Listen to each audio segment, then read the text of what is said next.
بسم اللہ الرحمن الرحیم۔ السلام علیکم۔ اگر آپ بھی دنیا کی خبروں سے باخبر رہنا چاہتے ہیں تو ہمارے چینل فلائی نیوز کو سبسکرائب کر دیں اور بیل آئیکن کو پریس کر دیں۔ آئے بڑھتے ہیں خبروں کی جانب۔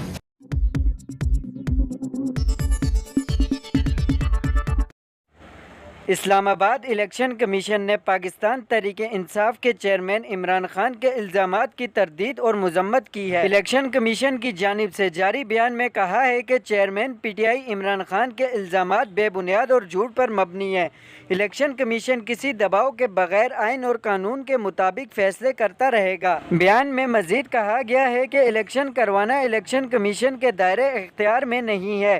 انتخابات اسمبلیوں کی مدت پوری ہونے یا وزیر اعظم کی جانب سے اسمبلی تحلیل کرنے کی صورت میں ہی ہو سکتے ہیں۔ الیکشن کمیشن کا کہنا تھا کہ ہماری ذمہ داری الیکشن کو شفاف بنانا ہے۔ جب الیکشن ہوں گے تو اس کی شفافیت کو یقینی بنایا جائے گا۔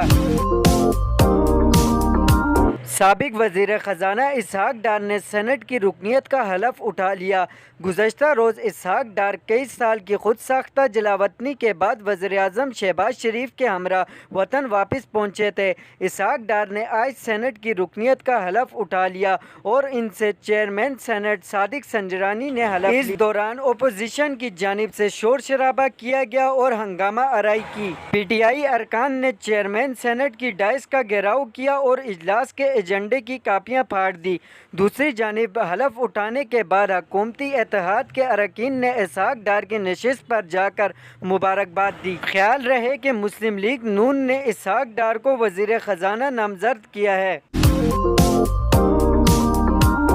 پاکستان تحریک انصاف کے رہنما فواد چودھری نے اسحاق ڈار کے گزشتہ 5 سال سے خود ساختہ جلاوطنی ختم کر کر وطن واپس پہنچنے پر شدید تنقید کی ہے۔ ٹویٹر پر جاری بیان میں فواد چودھری نے لکھا کہ جب ایک مفرور سیدھا وطن واپس آ کر اعلیٰ عہدوں پر ارجمان ہو جائے تو جج صاحبان جتنی مرضی تقریریں کر لیں، انصاف کا نظام عوامی اعتماد کبھی حاصل نہیں کر پائے گا۔ پی ٹی آئی رہنما نے مزید لکھا کہ اسحاق ڈار کا آنا پاکستان کے نظام انصاف کے منہ پر زوردار تھپڑ ہے، جس کی گونج میں جج صاحبان کے بلند بانگ دعوے دب کر رہ گئے ہیں۔ واضح رہے کہ گزشتہ روز ہی وزیر اعظم شہباز شریف کے ہمراہ 5 سال سے خود ساختہ جلاوطن لیگی رہنما سابق وزیر خزانہ اسحاق ڈار وطن واپس پہنچے ہیں۔ ایران میں 22 سالہ لڑکی مہسا امنی کی ہلاکت پر 10 روز سے جاری احتجاجی مظاہرے ملک کے 40 شہروں میں پھیل گئے۔ مغربی ذرائع کے مطابق مظاہرین کے خلاف سیکورٹی فورسز کے کریک ڈاؤن میں ہلاکتوں کی تعداد 76 ہو گئی ہے۔ اس کے علاوہ 17 صحافیوں سمیت کم از کم 1200 افراد گرفتار کیے جا چکے ہیں۔ دوسری جانب ایرانی صدر کے بعد چیف جسٹس نے بھی مظاہرین کے خلاف بغیر نرمی دکھائے فیصلہ کن ایکشن پر زور دیا ہے۔ میڈیا کوریج اور ملک کے داخلی معاملات میں دخل اندازی کے الزام میں ایران نے برطانیہ اور ناروے کے سفیروں کو طلب کیا اور مظاہرین کے حق میں امریکی حمایت پر کڑی تنقید کی۔ خیال رہے کہ ایران میں پولیس کی زیر حراست مہسا امنی دل کا دورہ پڑنے سے 16 ستمبر کو انتقال کر گئی تھی۔ 22 سالہ مہسا امنی کو تہران میں اسکارف نہ پہننے پر حراست میں لیا گیا تھا۔ مہسا امنی کی ہلاکت کے بعد ایران کے مختلف شہروں میں مظاہرے جاری ہیں۔ مظاہرین کا مطالبہ ہے کہ حجاب پر پابندی اور خواتین کے خلاف تشدد ختم کیا جائے۔ وائس چانسلر جے سی یونیورسٹی ڈاکٹر اصغر زیدی کو وفاقی جماعت کے لیے قائم تلاش کمیٹی سے فارغ کر دیا گیا۔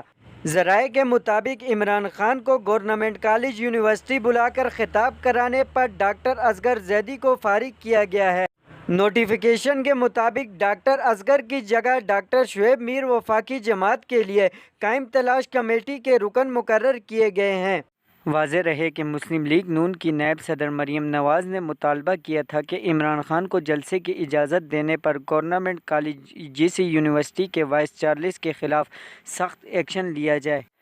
ٹویٹر پر ایک بیان میں مریم نواز کا کہنا تھا کہ تعلیمی اداروں کو سیاسی نفرت پھیلانے کے لیے استعمال کرنا ایک ایسا جرم ہے جس کی سزا ضرور ملنی چاہیے۔